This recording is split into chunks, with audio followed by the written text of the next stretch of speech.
Good morning, all of you. Let's continue chapter number 3, electrochemistry.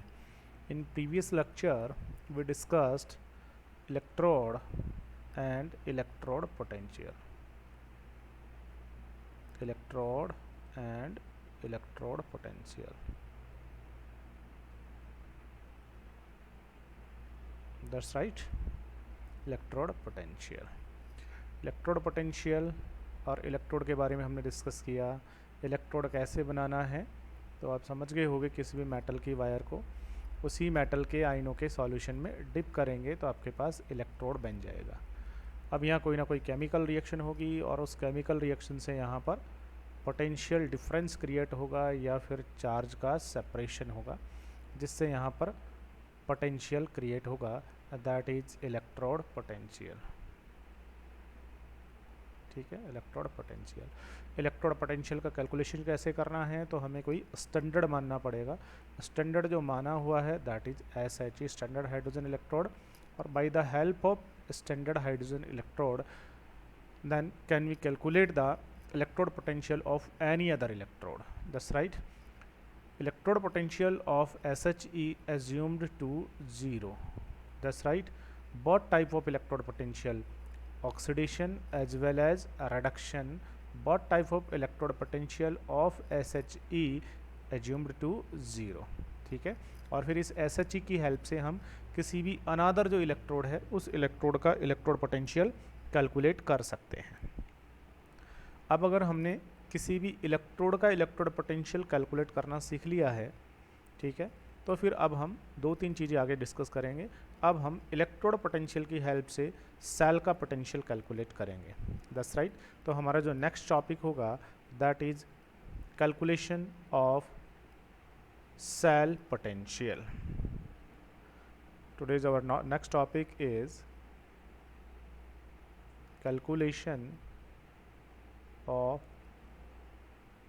Cell potential. Cell potential या फिर इसे क्या कहते हैं, EMF, electromotive force of cell. और इसे हम लिखेंगे कैसे, इसे हम लिखेंगे that is EMF, electrode potential, और वो भी स्टैंडर्ड वाला और सेल के लिए। अब हम ये वाला कैलकुलेट करेंगे। किसी भी सेल का EMF या सेल पोटेंशियल कैसे कैलकुलेट करेंगे देखिएगा। किसी भी सेल का सेल पोटेंशियल कैलकुलेट करना दैट इज़ वेरी इजी। ठीक है ना। इसे कैसे कैलकुलेट करना है तो यहाँ पर आपको क्या करना है, यहाँ पर आपको एक सेल ड्रॉ करना है। और वेरी सिंपल, मैं डैनियल जो सेल है उस डैनियल सेल को मैं ड्रॉ करता हूँ। आपको पता है डैनियल सेल के अंदर आपको दो इलेक्ट्रोड्स बनाने हैं। एक जो इलेक्ट्रोड है that formed by the zinc, ठीक है, zinc metal, zinc electrode dipped in zinc sulphate solution, zinc sulphate solution, okay. And second electrode formed by copper wire, that's right, copper wire dipped in copper sulfate solution, copper wire dipped in copper sulfate solution, ठीक है। और उसके बाद में इन दोनों को हमने connect कर दिया और बाद में दोनों को ऐड करना है, कनेक्ट करना है bye the help of salt bridge. ले लीजिए दैट इज डैनियल सेल। अब ये जो डैनियल सेल बनाया आपके पास में, अब देखिएगा दो तीन चीज़ें। अब इस डैनियल सेल के अंदर आपने दो इलेक्ट्रोड्स बनाए। पहली बात तो दोनों के दोनों जो इलेक्ट्रोड्स हैं दिस शुड बी स्टैंडर्ड।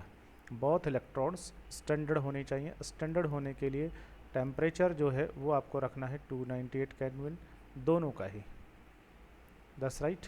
और प्रेशर कितना रखना है 1 बार, ठीक है, 1 बार, ये तो 1 बार ही आपका होगा। और कंसंट्रेशन जो कि नेसेसरी है, यहाँ जो कंसंट्रेशन होगी वो 1 मोलरिटी रखनी है जिंक सल्फेट की, और यहाँ भी जो कंसंट्रेशन है वो भी 1 मोलरिटी रखनी है कॉपर सल्फेट की, दैट्स राइट।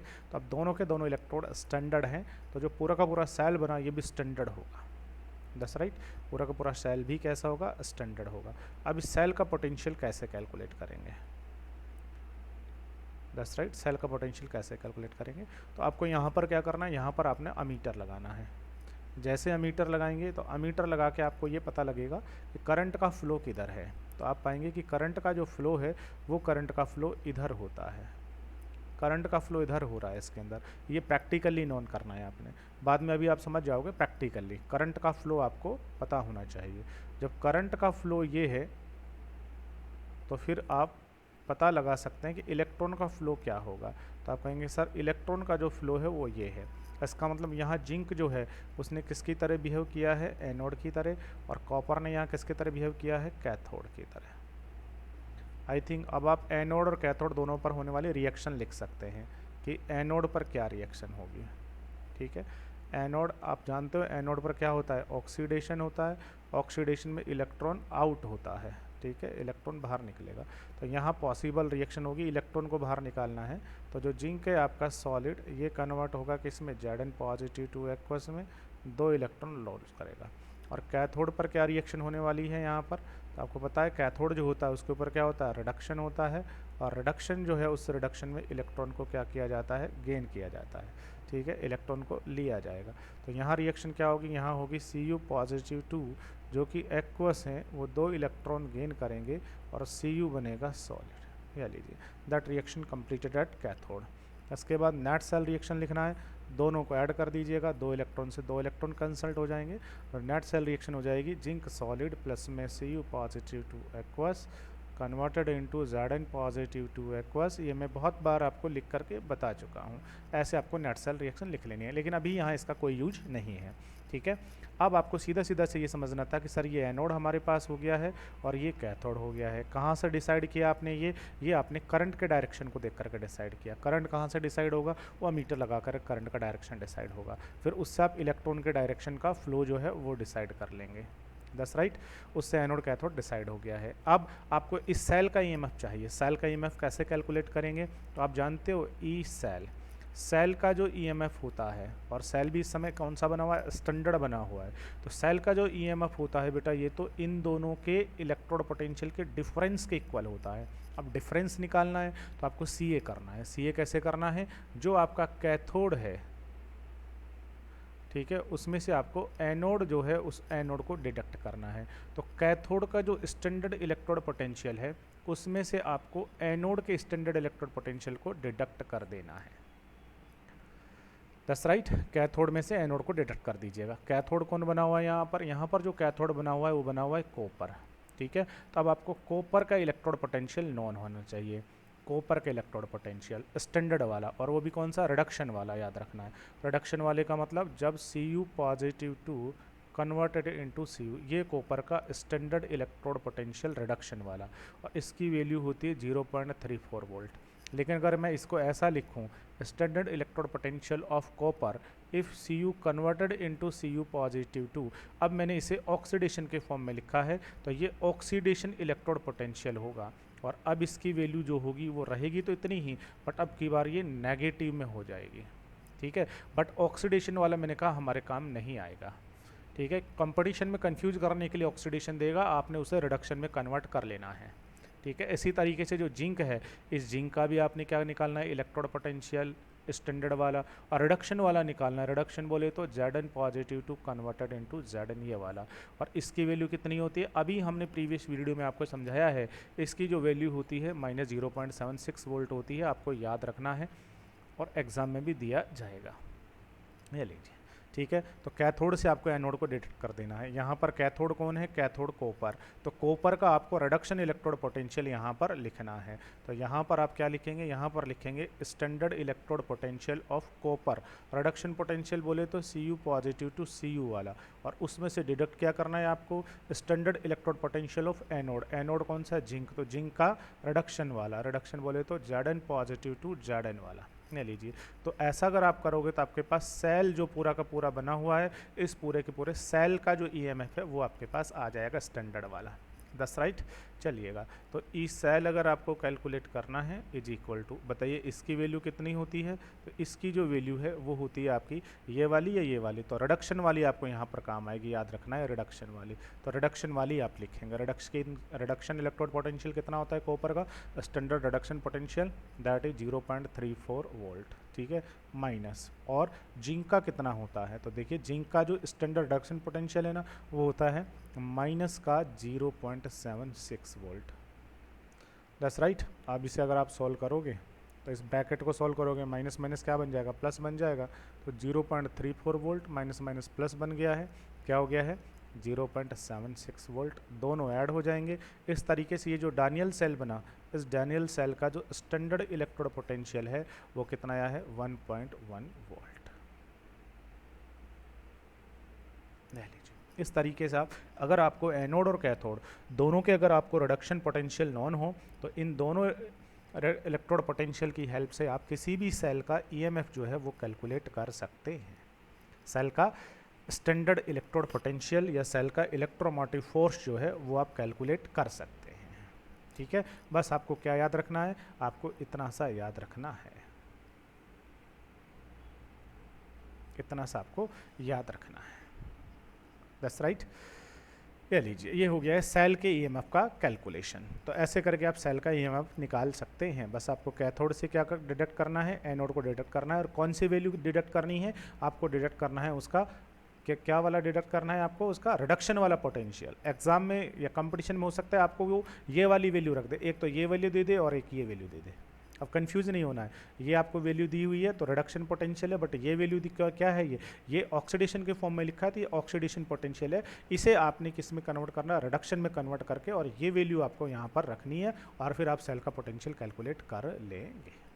That's right. ऐसे कर हम सेल का पोटेंशियल कैलकुलेट कर सकते हैं। अब अगली बात सुनिएगा। प्री बोर्ड का जो पिछली बार जो हुआ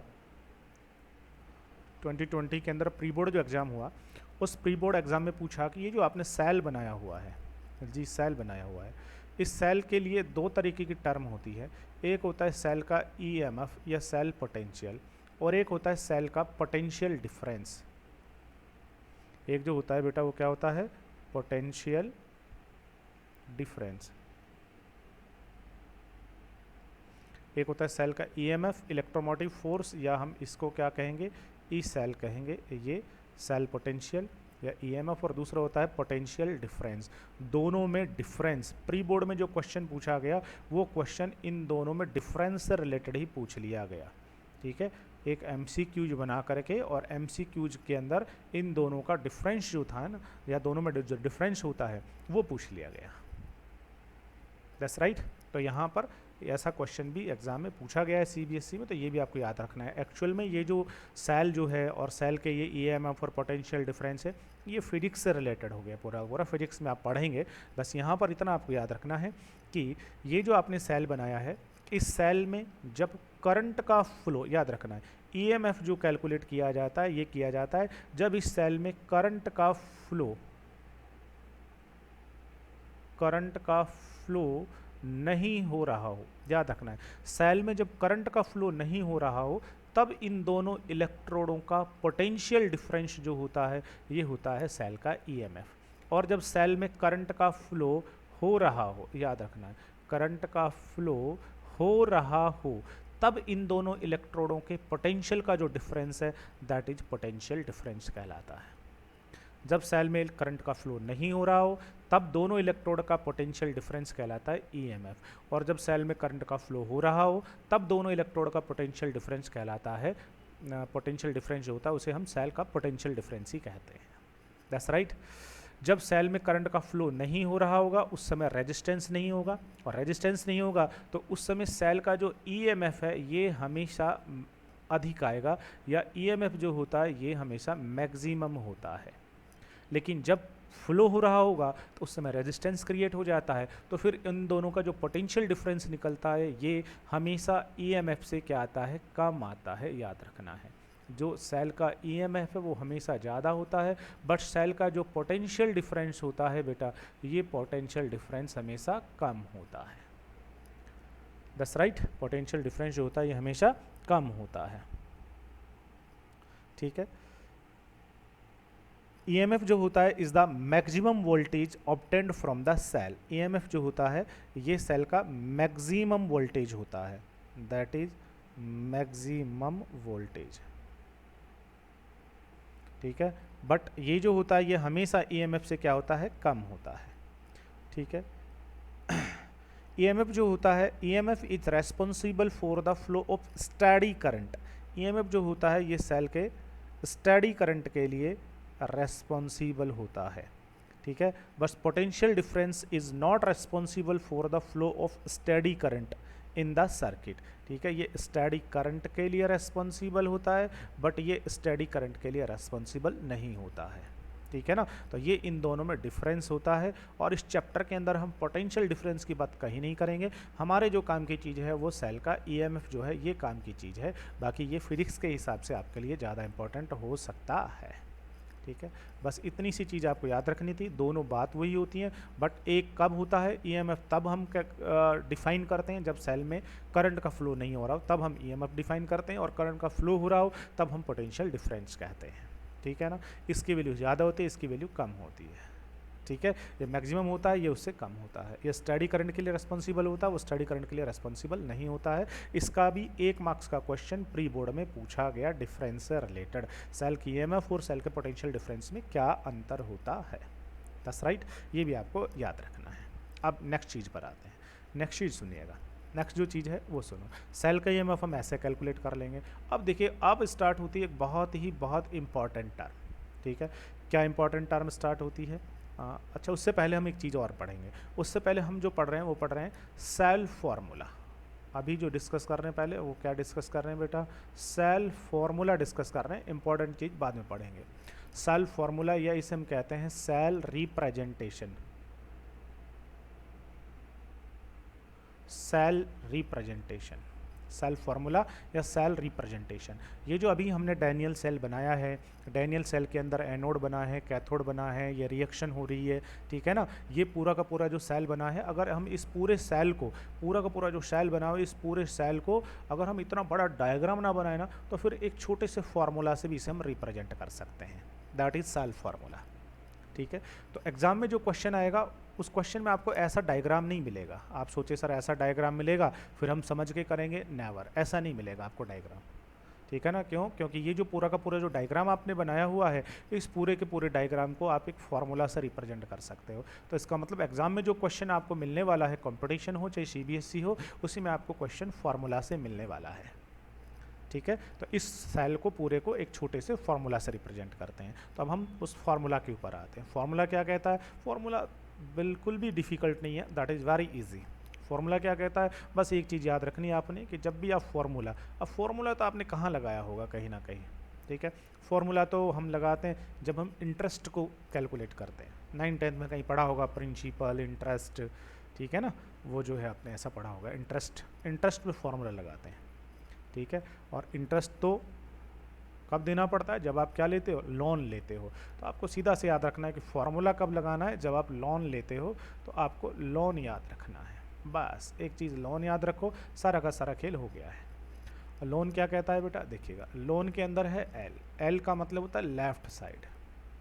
लेफ्ट साइड, लेफ्ट साइड में जब आप फॉर्मूला लिखोगे तो लेफ्ट साइड में आपको ओ का मतलब है ऑक्सीडेशन लिखना है, ऑक्सीडेशन वाली रिएक्शन लिखोगे। या फिर ए का मतलब है एनोड, तो लेफ्ट साइड में आप एनोड लिखना। या फिर एन का मतलब है निगेटिव, जिस पर निगेटिव चार्ज होना उसको आप लेफ्ट साइड लिखोगे।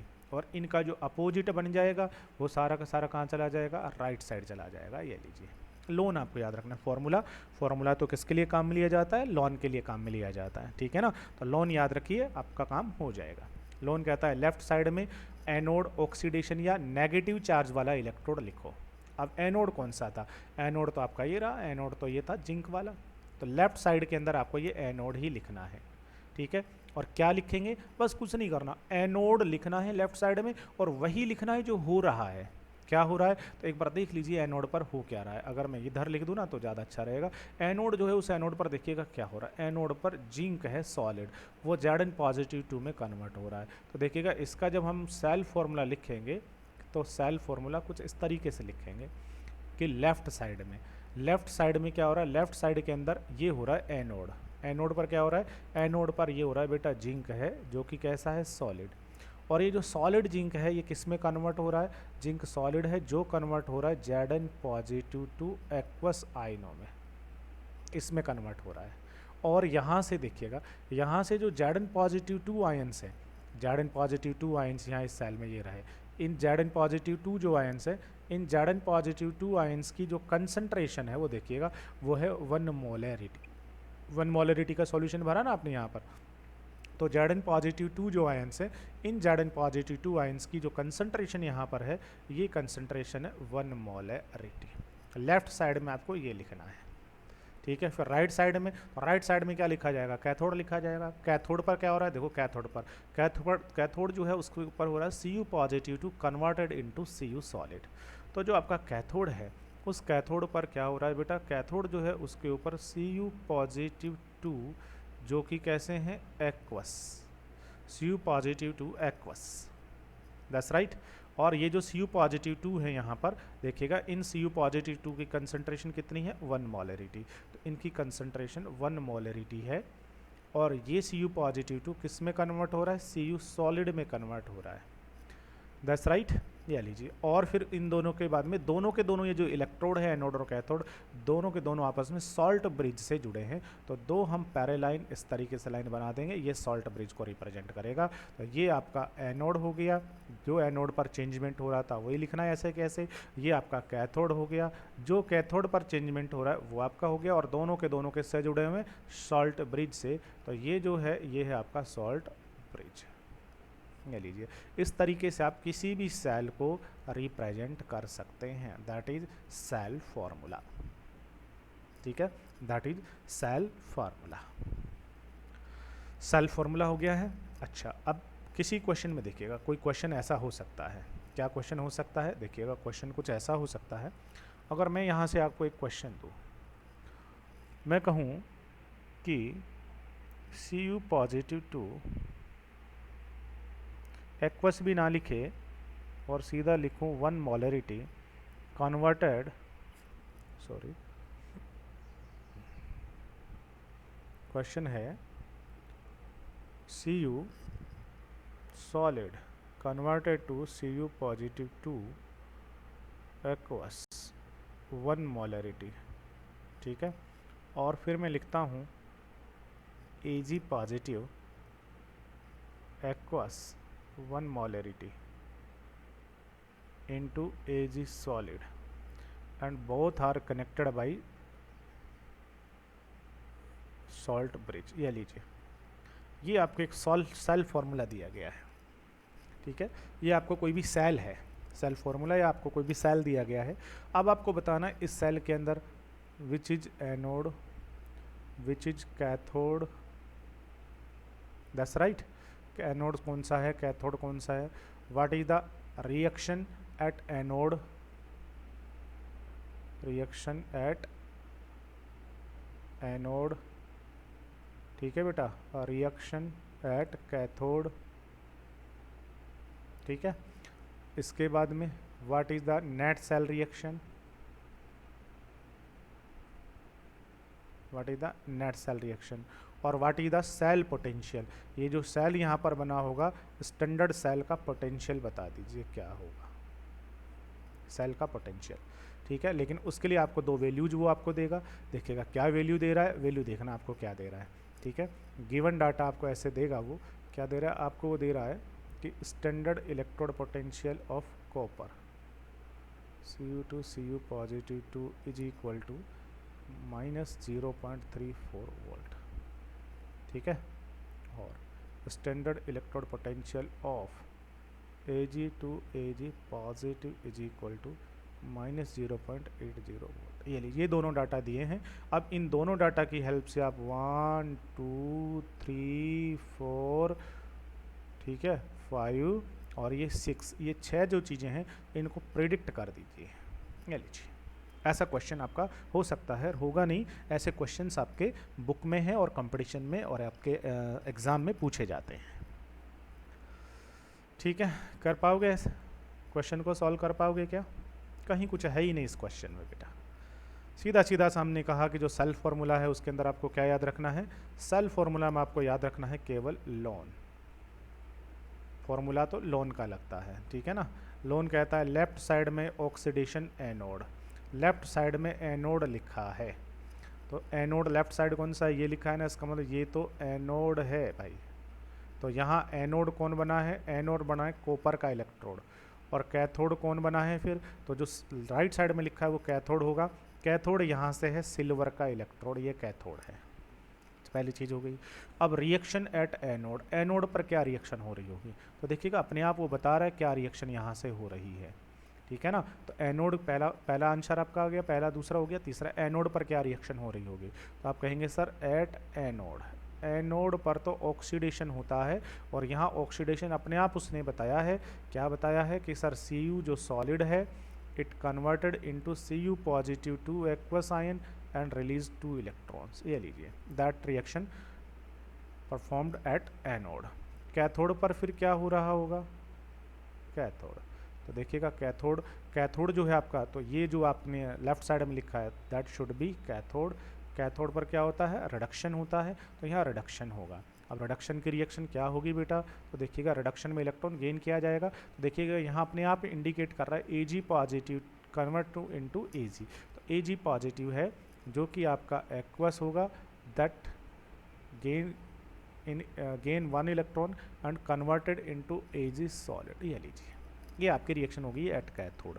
बट उसने पूछा क्या है, एनोड और कैथोड दोनों की रिएक्शन हो गई है, अब उसने पूछा है नेट सेल रिएक्शन बता दो। नेट सेल रिएक्शन कैसे बताएं सर, नेट सेल रिएक्शन, तो नेट सेल रिएक्शन निकालना मैंने आपको सिखाया है, इन दोनों रिएक्शन को क्या कर दो, ऐड कर दो। लेकिन एक परेशानी होगी, यहाँ इलेक्ट्रॉन्स कितने हैं, 2, और यहाँ इलेक्ट्रॉन है 1, तो इलेक्ट्रॉन से इलेक्ट्रॉन कैंसल्ड हो जाए तो ये पूरी इक्वेशन आपको 2 से मल्टीप्लाई करनी है, तो 2Ag पॉजिटिव 1, 2 इलेक्ट्रॉन गेन करेंगे 2Ag बनेंगे। अब 2 इलेक्ट्रॉन रिएक्टेंट में, 2 प्रोडक्ट में, both are cancelled to each other, ठीक है। तो what is the net cell reaction, net cell reaction हो जाएगा कॉपर जो कि कैसा है, सॉलिड, प्लस में रिएक्टेंट दूसरा क्या है 2Ag पॉजिटिव, ठीक है बेटा। कन्वर्ट होंगे तो कॉपर से क्या बनेगा, Cu पॉजिटिव 2 एक्वस बनेगा, और क्या बन जाएंगे 2Ag पॉजिटिव, हाँ ये क्या कर दिया हमने, हाँ 2Ag सॉलिड, ये लीजिए ये आपके पास आ गई है net cell reaction, net cell reaction, ये लो, ठीक है। तो आपके पास नेट सेल रिएक्शन भी हो गया है। अब अगला क्वेश्चन आता है कि सेल जो बना है आपका उसका स्टैंडर्ड पोटेंशियल और कैलकुलेट करो, तो कर सकते हैं। सेल का पोटेंशियल निकालना है, तो सेल जो है बेटा उस सेल का पोटेंशियल निकालना है स्टैंडर्ड, तो स्टैंडर्ड करना है तो Ca करना पड़ेगा। Ca करने का मतलब क्या होगा, जो आपके पास कैथोड है उस कैथोड के स्टैंडर्ड इलेक्ट्रोड पोटेंशियल से किसका डिडक्ट कर दीजिएगा, एनोड जो है बेटा उस एनोड का स्टैंडर्ड पोटेंशियल डिडक्ट कर दीजिएगा, दैट्स राइट। तो कैथोड माइनस क्या कीजिएगा, एनोड कर दीजिए, तो सेल का पोटेंशियल आपके पास आ जाएगा, दोनों का डिफरेंस। अब देखिएगा कैथोड कौन है, कैथोड आपका कौन है, यहाँ से देखिएगा कैथोड Ag है, तो यहाँ Ag का पोटेंशियल लिखना है, और Ag का पोटेंशियल लिखना कौन सा है, बस यही टेक्निकल पॉइंट है, यहीं पर ही गड़बड़ होगी आपसे, ठीक है। आपको यहाँ क्या लिखना है, कैथोड लिखना है, कैथोड तो Ag का है, तो Ag वाला पोटेंशियल यहाँ लिखना है, बट Ag वाला पोटेंशियल भी आपको यहाँ रिडक्शन वाला लिखना है, याद रखना है रिडक्शन वाला लिखोगे, रिडक्शन वाला लिखोगे, और एनोड का भी पोटेंशियल आपको यहाँ रिडक्शन वाला लिखना है। तो रिडक्शन वाले का मतलब क्या हुआ, यहाँ क्या लिखना है आपने, यहाँ पर लिखना है standard electrode potential of cathode, cathode किसका है, Ag का, Ag का स्टैंडर्ड रिडक्शन पोटेंशियल, तो Ag को यहाँ रिडक्शन के फॉर्म में लिखो, रिडक्शन होने का मतलब होता है Ag positive 1 converted into Ag, ये लिखना है आपको यहाँ से Ag का स्टैंडर्ड रिडक्शन पोटेंशियल, ठीक है। और माइनस क्या करना है फिर एनोड, एनोड कौन है, कॉपर, तो यहाँ आपको लिखना है कॉपर का इलेक्ट्रोड पोटेंशियल, बट कौन सा लिखना है, स्टैंडर्ड रिडक्शन वाला, रिडक्शन वाले का मतलब है Cu positive 2 converted into Cu, ये लिखना है आपको, ठीक है। इन दोनों का डिफरेंस जब आप निकालोगे तो ये तुम्हारे पास आएगा सेल डिफरेंस। अब एक बार देख लीजिए क्वेश्चन में आपको क्या दिया हुआ है, क्वेश्चन में आपको Ag का पोटेंशियल दिया है, बट कौन से वाला दिया है, तो यहाँ देखिए क्या दिया है आपको, यहाँ पर Ag2 Ag पॉजिटिव 1, इसका मतलब यहाँ तुम्हें ऑक्सीडेशन वाला दिया है पोटेंशियल, और यहाँ चाहिए रिडक्शन वाला, तो रिडक्शन वाले के लिए क्या करना पड़ेगा, इसकी वैल्यू तो यही रहेगी, बस साइन को चेंज करना पड़ेगा। अब अगर उस नेगेटिव हटा के पॉजिटिव लगा दूं तो ये आपके पास कौन सा बन जाएगा, रिडक्शन वाला बन जाएगा। तो इस रिडक्शन वाले की जो वैल्यू है वो कितनी होगी, वहाँ ऑक्सीडेशन वाले की कैसी है, नेगेटिव, तो यहाँ आपको रिडक्शन वाला लिखना है तो उसकी वैल्यू होगी पॉजिटिव। बस यहीं पर गलती होगी, बाकी सारा काम सही हो जाएगा आपका। ठीक है, और माइनस का साइन आपको ऑलरेडी है। अब आपको ये लिखना है, ठीक है। एक बार इसकी वैल्यू चेक कर लीजिए कितनी है इसकी वैल्यू। तो इसकी वैल्यू यहाँ से देखिए, ये आपको क्या दिया है, Cu से Cu पॉजिटिव टू ऑक्सीडेशन, तो यहाँ तुम्हें ये ऑक्सीडेशन वाली वैल्यू दी है, ठीक है ना, कितनी है, माइनस की 0.34, ठीक है, माइनस की 0.34 ऑक्सीडेशन वाली दी है। बट आपको क्या चाहिए, आपको चाहिए रिडक्शन, तो रिडक्शन की वैल्यू तो यही रहेगी बट साइन चेंज हो जाएगा, कितना हो जाएगा, 0.34 पॉजिटिव। तो अब आपको इसमें से क्या करना है, 0.34 पॉजिटिव, इतना आपको इसमें से डिडक्ट कर देना है, तो पॉजिटिव हो जाएगी वो, ठीक है। माइनस का साइन यही रहेगा और ये पॉजिटिव हो गया, तो इसमें से इसको डिडक्ट कर दोगे, ठीक है। तो जो सेल का पोटेंशियल है वो सेल का पोटेंशियल यहाँ कितना निकल के आने वाला है, इससे इसको डिडक्ट कर दीजिए। जब आप इससे इसको डिडक्ट कर दोगे तो यह आ जाएगा 0.46 वोल्ट, ये लीजिए। ऐसे करके आप सेल का पोटेंशियल कैलकुलेट कर सकते हो। बस आपको तो वो एक इक्वेशन उसने दी है, ये सेल डायग्राम उसने दिया है, और आपको ये डाटा जो उसने दिए हैं, गलत डाटा दिए हैं, याद रखना है, ऑक्सीडेशन वाले दे दिए हैं, ठीक है ना। ये मैंने टिपिकल क्वेश्चन बना दिया, ऑक्सीडेशन वाले दे दिए हैं, समझना पड़ेगा ऑक्सीडेशन है या रिडक्शन वाला दिया है, ठीक है। उसके बाद आप सेल का पोटेंशियल ये खुद कैलकुलेट कर सकते हैं।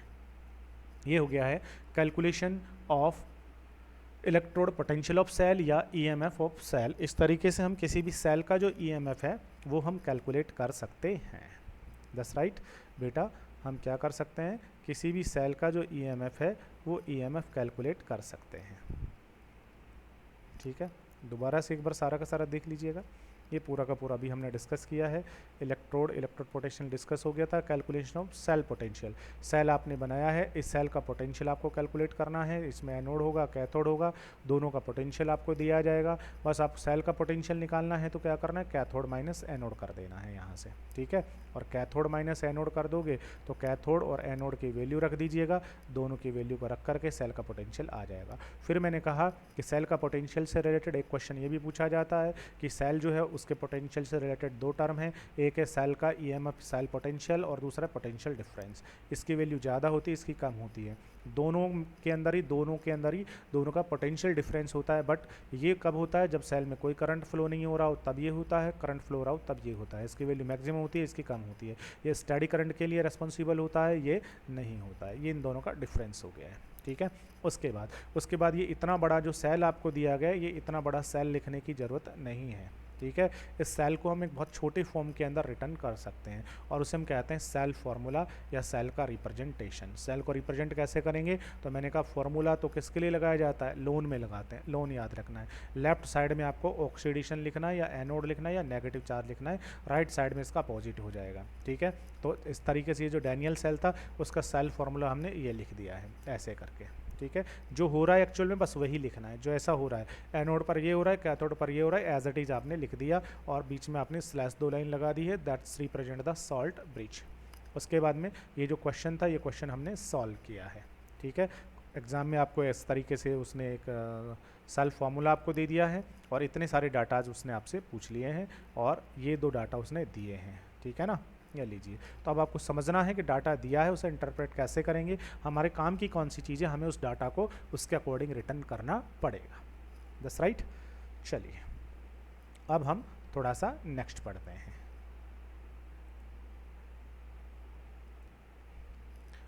अब जो हमारा टॉपिक है that is very very important topic, very very important point, जिससे बहुत सारे आपके जो कन्फ्यूजन्स हैं वो दूर होंगे और ये आपको न्यूमेरिकल सॉल्व करने में बहुत ज़्यादा हेल्प करने वाला है। और वो जो है दैट इज़ इलेक्ट्रोकेमिकल सीरीज।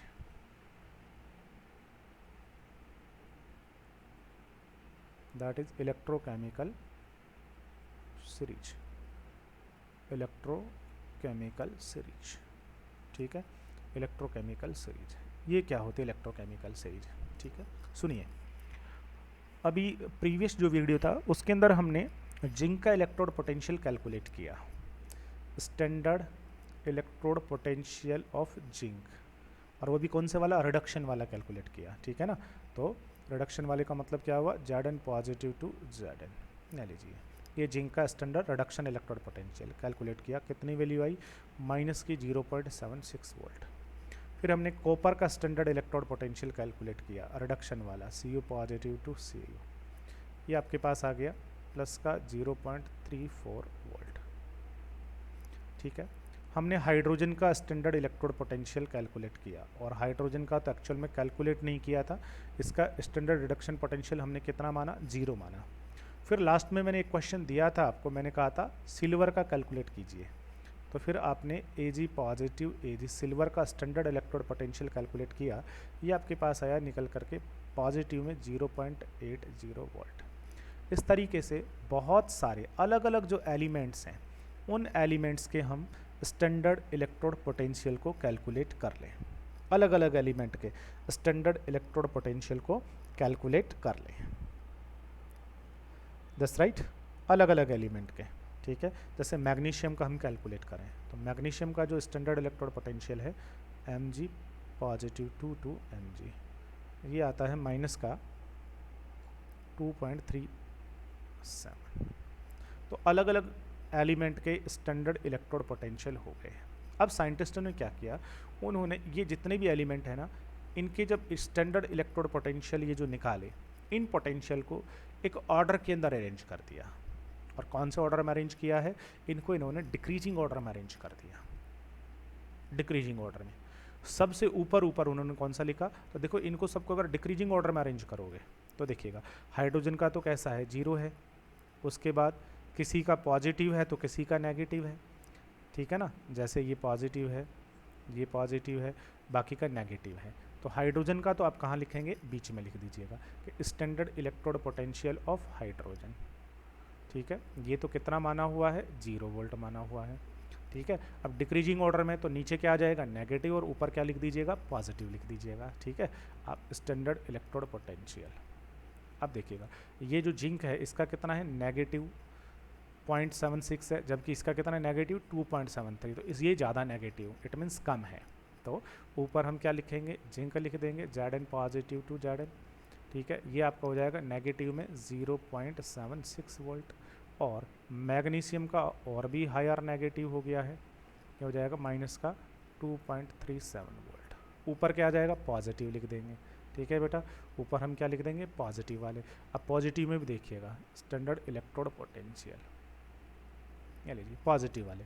अब पॉजिटिव में भी देखिएगा, यहाँ से देखो, यहाँ से कॉपर का है पॉजिटिव का 3.34 और इसका है 0.8, तो अब इसलिए ये ज़्यादा है ये कम है, तो आपको क्या करना है, ये नीचे लिखना है Cu पॉजिटिव 2 और Cu, ठीक है। ये आपके पास में है पॉजिटिव में 0.34 वोल्ट, और Ag का और भी ऊपर आएगा, ये आपके पास में है, ठीक है, पॉजिटिव में 0.80 वोल्ट, ये लीजिए। इस तरीके से आपने क्या किया, इन सब को अरेंज कर दिया।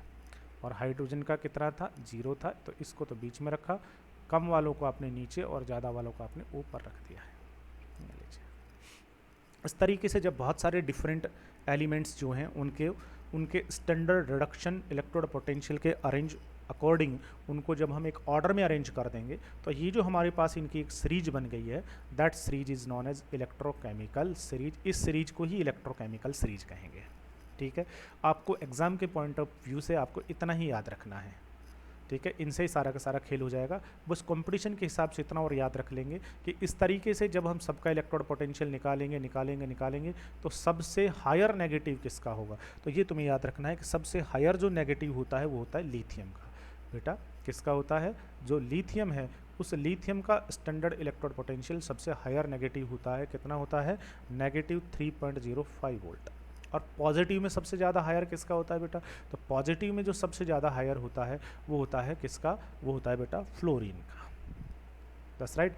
F2 से आपने क्या बना दिया है, स्टैंडर्ड रिडक्शन है तो आपने बना दिया F नेगेटिव, ये फ्लोरीन का। और फ्लोरीन का कितना होता है बेटा, ये होता है पॉजिटिव में 2.87 वोल्ट, सबसे कम इसका है और सबसे हायर इसका है, ठीक है। ये आपको जानकारी के लिए याद रखना है।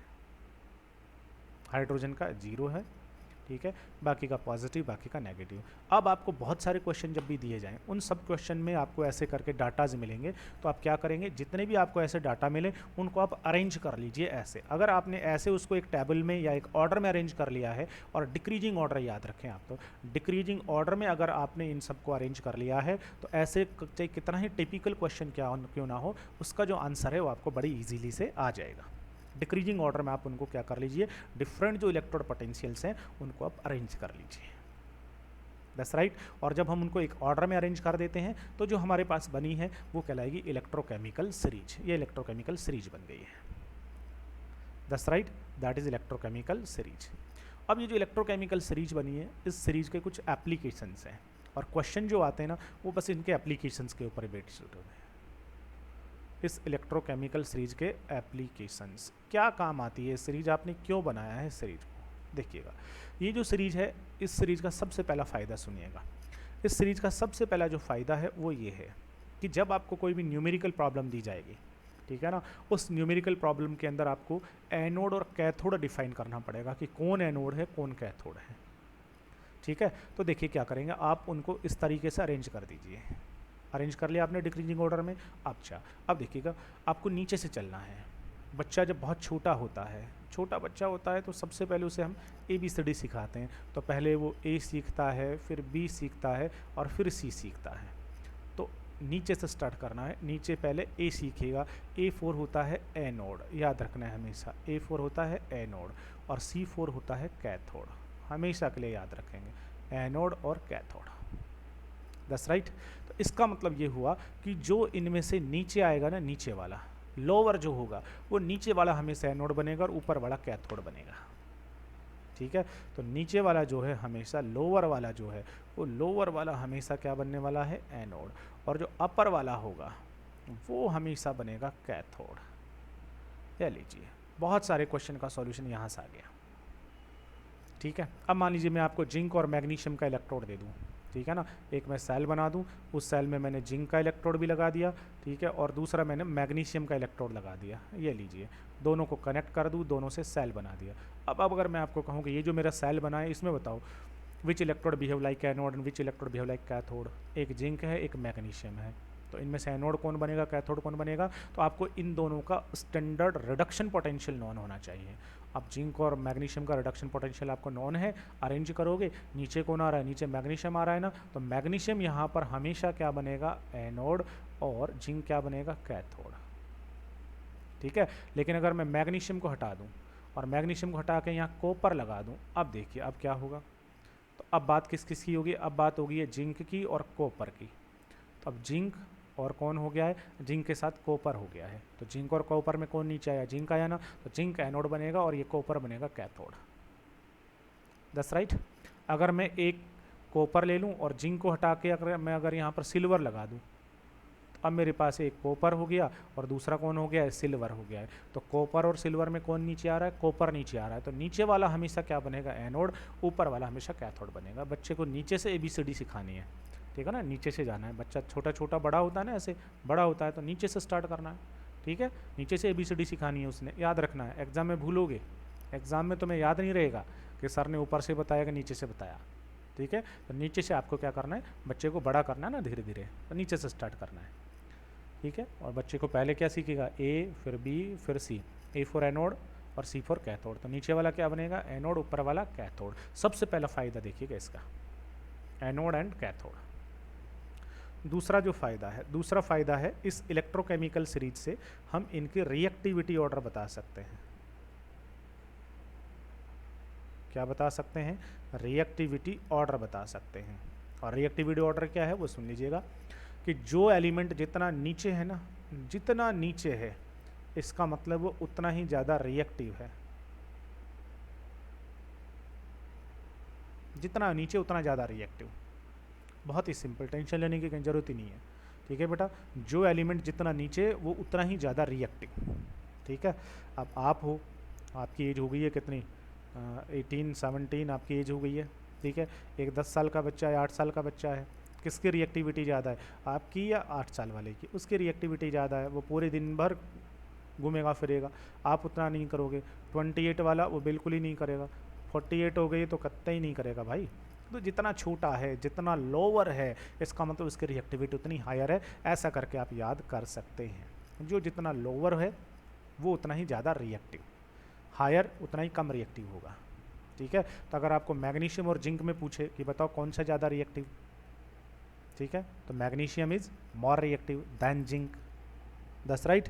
अगर मैं यहाँ पर आपको आयरन और दे दूँ, क्या दे दूँ बेटा, मैं आपको आयरन दे दूँ, और फिर अगर मैं आपको पूछूँ बताओ आयरन में और जिंक में कौन सा ज़्यादा रिएक्टिव है, ठीक है, आयरन अगर मेरे पास में हो आयरन, तो यहाँ पर मैं आयरन लिखूँगा Fe पॉजिटिव 2 Fe, याद रखना है पॉजिटिव 2 Fe, इसका होता है कितना माइनस में 0. Fe पॉजिटिव 2 Fe 0.44 ले लीजिए। तो बताइए आयरन ज़्यादा रिएक्टिव है या फिर जिंक ज़्यादा रिएक्टिव है, तो जो नीचे आ रहा है वो ज़्यादा रिएक्टिव है, जिंक मोर रिएक्टिव भाई देन आयरन, ठीक है। आयरन और कॉपर में कौन सा ज़्यादा रिएक्टिव है, iron more reactive than copper. Copper Ag में कौन सा ज़्यादा रिएक्टिव है, copper is more reactive than silver, ठीक है ना। तो रिएक्टिविटी हम बता सकते हैं। 2 फायदे इसके हो गए। और तीसरा और बहुत इंपॉर्टेंट फ़ायदा, ठीक है, तीसरा और बहुत इंपॉर्टेंट फ़ायदा, वो फ़ायदा सुनिएगा क्या है। वो फ़ायदा ये है कि हमेशा हमेशा क्या करना है, ऊपर वाले का कंटेनर बनाना है। हमेशा क्या करना है, ऊपर वाला जो है उसका कंटेनर बनाना है, ठीक है। ऊपर वाला जो है, अपर जो है, ऊपर जो लिखा हुआ है, अपर जो मटेरियल है, ठीक है, उसका हम क्या बनाएंगे, कंटेनर, ठीक है। और नीचे वाला जो है, ठीक है, इसको फिल करेंगे। ऊपर वाले का कंटेनर और नीचे वाले को क्या करना है, फिल करना है, ठीक है। उल्टा नहीं होगा, आप सोचोगे नहीं ऊपर वाले को तो हम फिल करें और नीचे वाले का क्या बना दे, कंटेनर बना दे, ऐसा गलत होगा। क्या कहना चाह रहे हैं, देखिएगा क्या कहना चाह रहे हैं, समझेंगे बेटा, ठीक है। चलिए, क्वेश्चन ऐसा भी हो सकता है, और ऐसे क्वेश्चन जो हैं वो आपने 9th-10th में कहीं सॉल्व भी किए होंगे, बट आप उसका थोड़ा सा और हायर एक्सप्लेनेशन देख लीजिएगा। जैसे मैं आपके सामने 2 ऑप्शंस रखूं, मैं आपको कहूँ कि आपने क्या किया हुआ है, कॉपर का कंटेनर बना दिया, कॉपर, ये कॉपर है, इस कॉपर का आपने कंटेनर बना दिया, ठीक है। और कॉपर का कंटेनर बना करके इसके अंदर आपने जिंक सल्फेट का सॉल्यूशन फिल कर दिया। तो जिंक सल्फेट में क्या है, Zn पॉजिटिव 2 आयंस है, जिंक सल्फेट का सॉल्यूशन आपने फिल कर दिया। तो बताइए इसको इसमें स्टोर कर सकते हैं या नहीं कर सकते, ठीक है। दूसरी कंडीशन, अब की बार हम क्या करते हैं, अब की बार हम जिंक का कंटेनर बनाते हैं, जिंक जो है उस जिंक का क्या बनाते हैं, कंटेनर बनाते हैं, ठीक है। और उसके अंदर हम कॉपर सल्फेट का सॉल्यूशन फिल करते हैं, कॉपर सल्फेट का, तो क्या है वहाँ पर Cu पॉजिटिव 2 आयंस है, ठीक है, सल्फेट भी है, ले लीजिए। अब बताइए किसको किस में स्टोर करके रखा जा सकता है। तो यहाँ पर कौन है, यहाँ पर है कॉपर और यहाँ है जिंक के आयंस, यहाँ पर कौन है, जिंक और कॉपर के आयंस। तो किसको किस में स्टोर करके रखा जा सकता है, तो याद रखना है हमेशा अपर वाला है उसका कंटेनर बना सकते हैं और नीचे वाले को फिल करना है, ठीक है। तो कॉपर जिंक में देखिएगा कौन अपर कौन लोअर, तो जो जिंक है वो कैसा है, जिंक जो है ना बेटा ये आपका लोअर है, और लोअर को तो फिल करना है। लोअर छोटे बच्चे को तो गोद में डाल के रखना पड़ता है बेटा, तो उसको तो डाल के रखना है, फिल करना है उसको तो, ठीक है। और कंटेनर किसका बनाना है, ऊपर वाले का। तो कॉपर का जो कंटेनर है उसमें आप जिंक को फिल कर सकते हो, तो कॉपर का कंटेनर ये है, इसमें जिंक को फिल कर सकते हो, ये तो करेक्ट है। बट अगर आपने जिंक के कंटेनर में कॉपर को फिल कर दिया तो ऐसा आप नहीं करोगे। क्यों नहीं करोगे, लॉजिक सुन लीजिए क्यों नहीं करेंगे बेटा, ठीक है। क्योंकि जिंक जो होता है बेटा, इस जिंक का स्टैंडर्ड रिडक्शन पोटेंशियल देखो, जिंक का जो स्टैंडर्ड रिडक्शन पोटेंशियल है, जिंक का स्टैंडर्ड रिडक्शन पोटेंशियल जो है वो माइनस का 0.76 वोल्ट है। और कॉपर का जो स्टैंडर्ड रिडक्शन पोटेंशियल है, कॉपर का जो स्टैंडर्ड रिडक्शन पोटेंशियल है कॉपर का, वो कितना है, वो है पॉजिटिव में 0.34 वोल्ट। दोनों का क्या है, याद रखना है, दोनों का स्टैंडर्ड रिडक्शन पोटेंशियल समझना है, दोनों का क्या है, standard reduction potential, standard reduction potential है दोनों का। मुझे बताइए इन दोनों में से किसका रिडक्शन पोटेंशियल हायर है, रिडक्शन पोटेंशियल हायर है।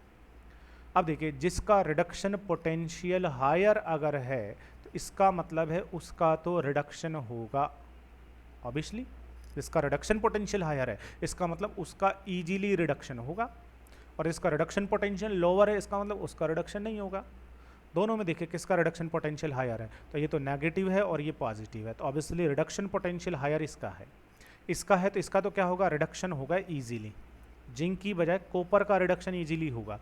यहाँ से देखिएगा, यहाँ पर कॉपर तो ऑलरेडी क्या है, रिड्यूस्ड फॉर्म में पड़ा है, अब इससे ज़्यादा इसका रिडक्शन ही नहीं हो सकता, ठीक है, ऑलरेडी रिड्यूस है। लेकिन यहाँ देखिएगा, यहाँ पर कॉपर जो है वो किसके फॉर्म में बैठा है, आयंस के फॉर्म में बैठा है। कॉपर जो है वो किसके फॉर्म में बैठा है, आयंस के फॉर्म में बैठा है। और तो कॉपर का रिडक्शन पोटेंशियल हायर है, इसका मतलब कॉपर इजीली रिड्यूज होगा। कॉपर जब इजीली रिड्यूज होगा तो फिर जिंक इजीली ऑक्सीडाइज होगा। तो जिंक क्या बोलेगा, जिंक बोलेगा नहीं भाई तेरा रिडक्शन पोटेंशियल हायर है इसलिए तू तो रिड्यूज हो और मैं ऑक्सीडाइज होऊंगा। तो ये जो जिंक है यहाँ से ये जिंक ऑक्सीडाइज होगा, जिंक अपना ऑक्सीडेशन करेगा, जिंक यहाँ से Zn पॉजिटिव 2 में कन्वर्ट होगा, 2 इलेक्ट्रॉन लूज करेगा और इन दोनों इलेक्ट्रॉनों को ये किसको कैचअप कराएगा, बोलेगा कॉपर को तू पकड़ दोनों इलेक्ट्रॉनों को। दोनों जो इलेक्ट्रॉन है वो कॉपर को कैच करने पड़ेंगे और कॉपर फिर रिड्यूज होकर सॉलिड में कन्वर्ट हो जाएगा।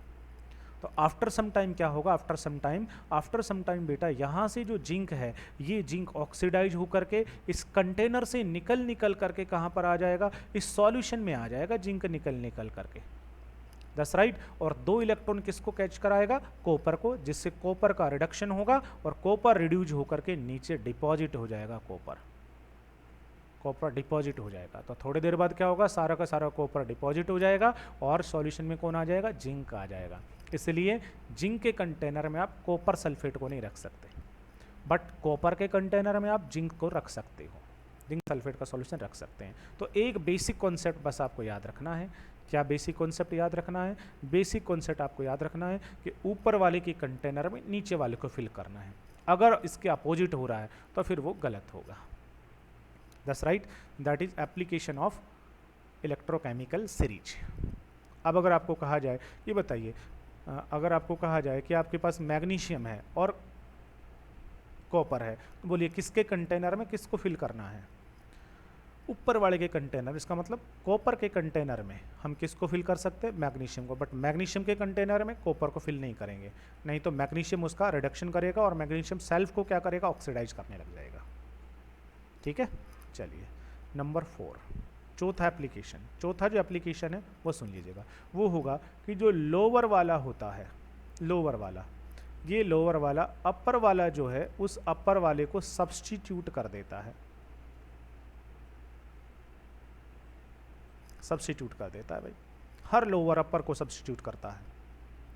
आप अभी लोअर हो, ठीक है, आप बड़े होकर के अपने फादर को सब्स्टिट्यूट करोगे, फादर की जगह लोगे। कभी फादर ने अपने ग्रैंडफादर की जगह ली थी, ठीक है। तो लोअर वाला जो होता है वो हमेशा अपर वाले को सब्स्टिट्यूट करता, अपर वाले को हटाता है, ठीक है ना। आप अभी छोटे हो लेकिन आप आगे जाके आपके फादर को हटाओगे और उसकी जगह आप लोगे, सब्स्टिट्यूट। तो लोअर वाला हमेशा अपर वाले को हटा देता, ठीक है। इसका मतलब क्या हुआ, इसका मतलब ये हुआ कि लोअर वाला अपर वाले को सब्स्टिट्यूट कर देता है, ठीक है। अब इसे हम कंटेनर वाले फॉर्म में भी समझ सकते हैं और किसी और फॉर्म में भी समझ सकते हैं। और जैसे अगर आपके पास हो कॉपर सल्फेट और जिंक, और अगर आपके पास में हो जिंक सल्फेट और वहाँ पर आपने डाला कॉपर, तो कौन किसको सब्स्टिट्यूट करेगा, तो लोअर वाला हमेशा अपर वाले को।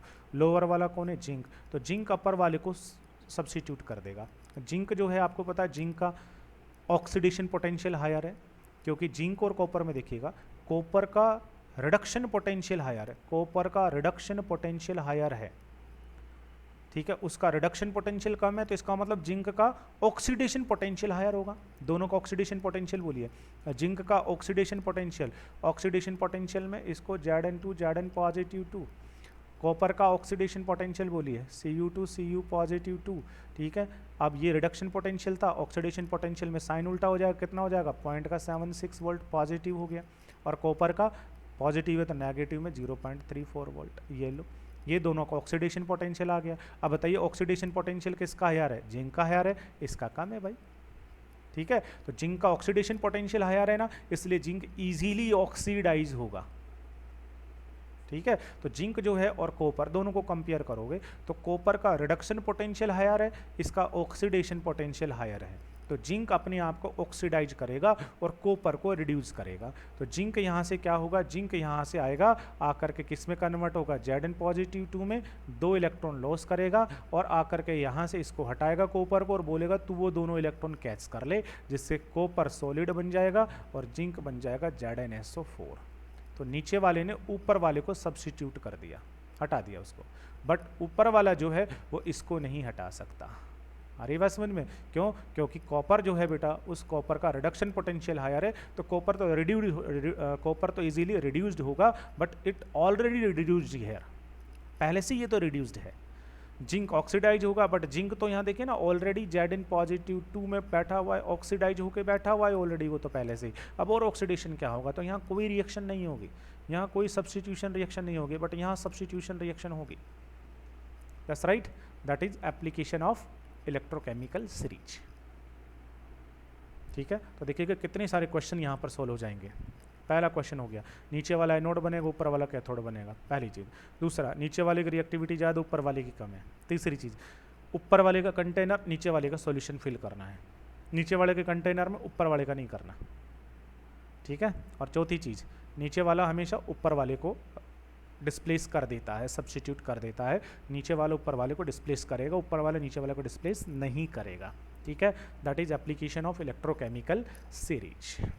ये लीजिए, ये आपका हो गया है electrochemical series, calculation of electrode potential. अब इस चीज़ के ऊपर बेटा बहुत सारे न्यूमेरिकल्स हैं जो कि आपकी बुक में हैं। आई थिंक आप सबको बुक को खोल करके बेटा उसे सॉल्व करोगे। ठीक है, फिर भी आपको डाउट रहे तो कहीं ना कहीं आप उसे पूछ लेंगे। ये लीजिए, तो आज जो हमने अभी डिस्कस किया है, ये डिस्कस हमने किया है ये पूरा का पूरा। ठीक है, पहले हमने सेल का पोटेंशियल निकालना सीखा, कैथोड माइनस एनोड किया, फिर सेल का फॉर्मूला हमने सीखा। सेल का फॉर्मूला सीखने के बाद में सेल के फॉर्मूले से हमने कुछ कैलकुलेशन करना सीखा, एनोड कैथोड सेल का पोटेंशियल निकालना सीखा। ठीक है, इतना करने के बाद फिर हमने नया टॉपिक पढ़ा जो कि बहुत इंपॉर्टेंट था, that is electrochemical series. Series बनाने के लिए हमारे पास बहुत सारे इलेक्ट्रोड्स थे, सारे के सारे जो इलेक्ट्रोड्स थे बेटा, उन इलेक्ट्रोडों का हमने पोटेंशियल निकाला। ठीक है, फिर उनके बाद में जो पोटेंशियल आ गया था, इस पोटेंशियल को हमने अरेंज किया, और कौन से ऑर्डर में अरेंज किया है, डिक्रीजिंग में। कुछ बुक में ये इंक्रीजिंग ऑर्डर में भी हो सकता है, याद रखना है, कुछ बुक में ये इंक्रीजिंग ऑर्डर में भी हो सकता है। ठीक है, बट अकॉर्डिंग टू एनसीईआरटी आपका कौन सा डिक्रीजिंग वाला है, तो डिक्रीजिंग याद रखिएगा। डिक्रीज में हाइड्रोजन बीच में, पॉजिटिव वाले ऊपर, नेगेटिव वाले नीचे। ठीक है, अब इसका एप्लीकेशन हो गया था कि नीचे वाला हमेशा एनोड, ऊपर वाला कैथोड बनेगा, नीचे वाला ज़्यादा रिएक्टिव, ऊपर वाला कम। ठीक है, ऊपर वाले के कंटेनर में नीचे वाला सॉल्यूशन डालेंगे, नीचे वाला ऊपर वाले को डिस्प्लेस करेगा, ऊपर वाले नीचे वाले को डिस्प्लेस नहीं करेगा। ऐसा हम लॉजिकली भी समझ सकते थे। दस राइट, ये हो गया है applications of electrochemical series. Okay, thank you.